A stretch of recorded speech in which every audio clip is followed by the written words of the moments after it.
Hello everyone, it's me Kanslin TV. Kung makikita natin guys ay gumagawa ko ng money garland.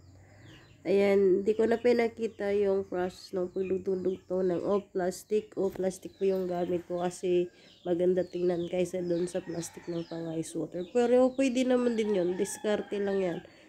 At yan, pinagsabay ko na yung dalawang line para mas mabilis yung trabaho kaysa isa-isa. At gumamit po ako ng ribbon na yung 6mm ba yun? Hindi ako sure sa size pero parang ganyan. At ginamitan ko rin ng double-sided tape para sa pagdikit sa plastic at saka sa ribbon para hindi ka na maguglogan. Yan yung diskarte ko. At hindi ko na rin pinakita yung paglagay ng centerpiece po. Sa sunod na video, ipapakita ko po yung centerpiece. So, sa ngayon ay nilalagyan ko na ng pera para sa pag-lock doon sa dulo.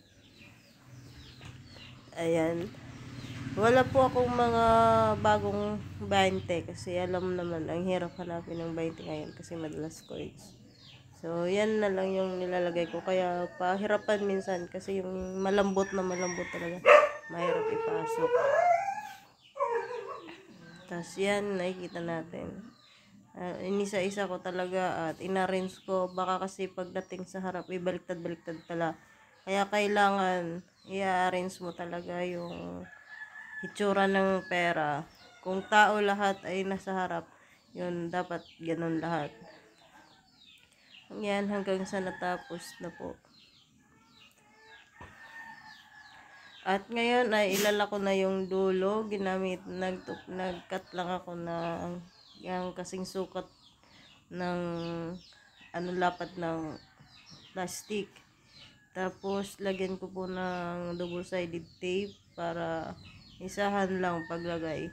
Yan, may lock naman yung plastic, may adhesive tape yan. Kaya hindi mahirap.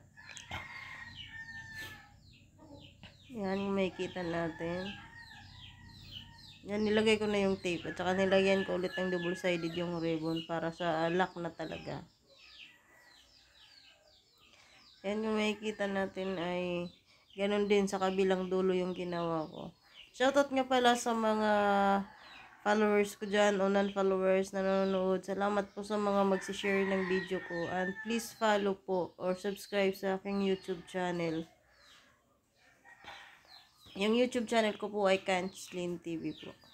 So, ngayon ay lagyan ko na ng double-sided tape. Kailangan sukatin mo muna kung ano yung magsusuot bata o malaki. Itong size kasi ay pang bata, pang